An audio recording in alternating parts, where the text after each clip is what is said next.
Hey guys, Bios Ramos here. Today I'm going to be bringing you the Miami Dolphins at the Minnesota Vikings game preview. The game will be this Sunday, December 16th at US Bank Stadium, the 1 o'clock kickoff. So let's get into it. Miami has the Dolphins, the greatest football team. So the Vikings are currently 6-1 actually, and the Dolphins are 7-6. So both teams are looking a way in on the playoffs. I think Minnesota is currently holding a wild card spot. Not too sure about that. But anyways, both teams are still fighting, still wanting to be alive. And the Vikings just had their offensive coordinator fired. I wasn't as shocked, but I still somewhat was shocked when I heard the news about that. I thought, the offense wasn't that bad, especially since to start off the year, they had Adam Thielen just go crazy, having 100 yards for 8 straight games and stuff like that. And then you just have their running game should be better.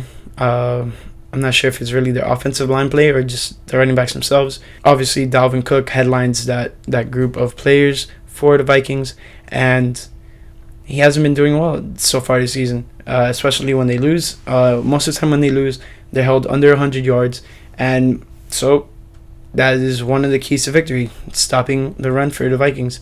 You're going to neutralize and stall their offense if you do that. Plain and simple. So let's talk about the prior game for the Vikings. They faced the Seattle Seahawks, and the Colts offense didn't really do that bad. Kirk Cousins went 20 for 33, 208 yards, 1 touchdown, no interceptions, 2 sacks, and he fumbled once and it was returned for a touchdown. Following that, let's go over some running yards for especially just Dalvin Cook, 13 carries for 55 yards. Not too well in the run game for the Vikings. The rest of them weren't no big runs. And then following that, we have the receivers. Stephon Diggs, 4 receptions, 74 yards. Adam Thielen, 5 receptions, 70 yards. 5 receptions, 28 yards for Dalvin Cook receiving wise. Laquan Treadwell, 3 receptions, 16 yards. Obviously, the receivers weren't doing too well. Kyle Rudolph had 2 receptions for 7 yards. Lately, Kyle Rudolph has been on the decline, honestly. The Vikings' defense didn't do all that bad, besides allowing Seattle to run a lot. They held Russell Wilson to 10 of 20 completions and 60 yards of just passing the ball. Wow. And then when you go rushing-wise, though, Chris Carson, he had 22 carries for 90 yards. Great game for him. Just definitely ran all over. Russell Wilson had 7 carries for 61 yards. And Rashad Penny had 8 carries for 44 yards. So just great running all around for the Seahawks. So that's what really killed the Vikings. So obviously, that's another thing the Dolphins need to do. Run the ball very effectively. So let's go back towards Minnesota's offense. They have just great receivers. Obviously, starting off with Adam Thielen lately, Stephon Diggs, Laquan Treadwell, and then obviously you have Dalvin Cook coming out of the backfield. He's gonna get some receptions there. Dolphins need to limit their receivers. Don't let them beat you through the air. Try to make them beat you through running, and that's where stopping the run comes into, and just neutralize their offense. The defense had a decent game against the Patriots. By no means was it locked down because it was a very high-scoring game. But majority of the game, they had a bend, don't break, and especially on that final drive. When it came down to it, down the line, I thought the game was over because the Josh Gordon pass interference call that put the ball literally like within the 10-yard line.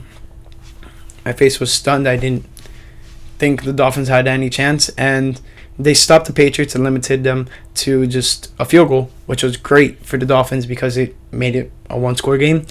And well, it was still going to be a 1-score game, but if they scored a touchdown, it just would have been game over for the Dolphins. That didn't happen.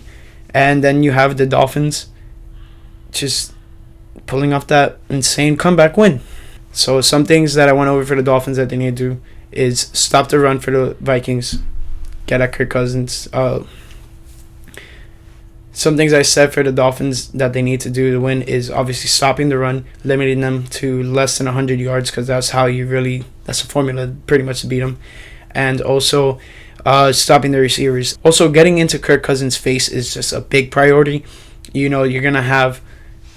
He's not a bad quarterback, so you're going to want to put pressure on him, obviously. So when it comes to that situation, he doesn't do well when he's being pressured a lot, and it's been proven.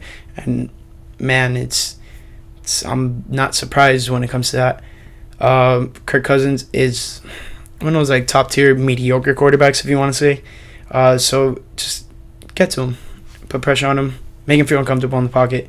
That's what Dolphins need to do. Now, offensively, the Dolphins need to run the ball very effectively. Give it to Frank Gore a lot. Just keep eating up yards. Keep on running the same type of run plays they were running against New England, because they were great. We had Juwan James like lead up field for Frank Gore when he had that big carry. Just a lot of stuff there. And obviously getting Kenyon Drake involved out of the backfield is pivotal. I mean, Dolphins have it's shown that when he touches the ball and he does something good with it, Dolphins are in a better chance to win. So get the ball more to Kenyon Drake. Kenny Stills has gotten the ball way more ever since. Not that he complained, but he said they asked him something about like, oh, how you feel about your receptions, and he's like, obviously I can't throw the ball to myself, blah blah blah. Past 3 games he's been the most targeted receiver ever since then. I believe it was 3 games ago. Yeah, Kenny Stills is just balling right now, catching almost every ball going his way. I think he's had a touchdown in the past 2 games, so very good for Kenny Stills. And just involving the rest of the offense, just having great offensive drives is going to be very good for the Dolphins. In the past 3 games since Tannehill's been back, Dolphins have scored a touchdown on every single opening drive. Let's hope that trend continues. Miami needs to keep on putting points and points and points on the Vikings. Don't let them have a chance coming in. Their defense is not anything short of bad. They're very good defense, and it'll be a big test for the Dolphins, but I believe the Dolphins can get it done. Tannehill's been playing pretty great lately, honestly. Way better than having Brock Osweiler out there on the field, honestly. And it's refreshing. It's very good to see. And he hasn't put us in position to lose games. Obviously the Colts game maybe, but just hasn't done bad. It's a whole team game for the Dolphins. Offense, defense, special teams, any way they can get it, they will, and that's how they win games. Let me know what you guys think. Will the Dolphins beat the Vikings? Comment below if they will, and give it a nice thumbs up for this video. And also, I went over the scores in the game picks with Maddie, but I'm gonna tell you what my score prediction was, and that was 23 Miami Dolphins, 20 Minnesota Vikings. Hopefully that comes to full circle and it happens. So let's get another thumbs up for the Miami Dolphins win. Let's get a Dolphins win, and that's it. Let's go Fins. Miami has the Dolphins, the greatest football team.